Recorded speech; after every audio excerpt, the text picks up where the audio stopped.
125-year-olds have been chosen. Each must choose a superpower that cannot be repeated and cannot exceed the power of God. The goal is to see who can conquer the world.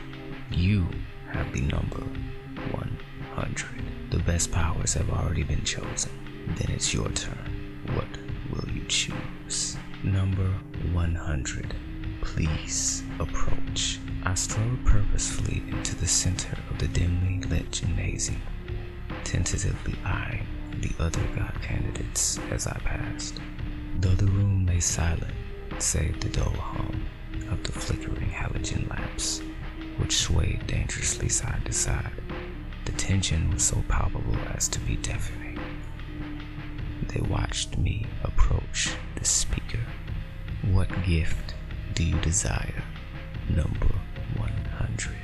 He was the most average man imaginable in terms of height, weight, build, and general looks.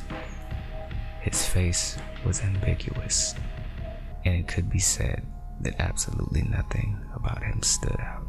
But this in itself was the most unsettling thing about him.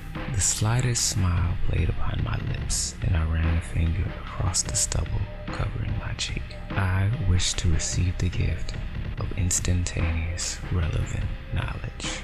The tension in the room evaporated. One of the God candidates, unable to contain himself, scoffed, while another sneezed. The room was a bit chilly after all. The speaker, however, said nothing for a few moments, simply gazing upon me, almost as if taken back. He understood what I'd asked for. It is given. Thank you, speaker, I replied. Turning around, I found the God candidate who had laughed upon hearing my choice. Number 34.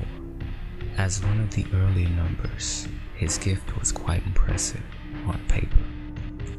He had chosen the ability to regenerate instantly from any physical damage, making him functionally immortal. I yawned heartily, stretching like a cat. As I made my way over to him, I leaned close and whispered something into his ear. The smirk he'd been wearing was erased in the space of a few seconds. Thus satisfied, I nodded to the other God candidates and lackadaisically exited the gym.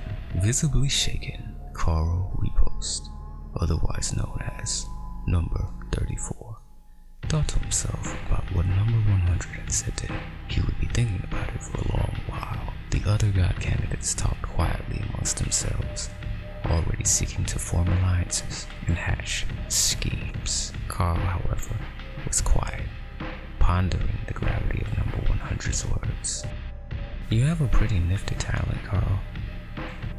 You could regrow an arm, a leg, hell, even a head, if such was necessary. But I wonder, Carl, can you still drown? Well, anyways, be seeing you, Carl.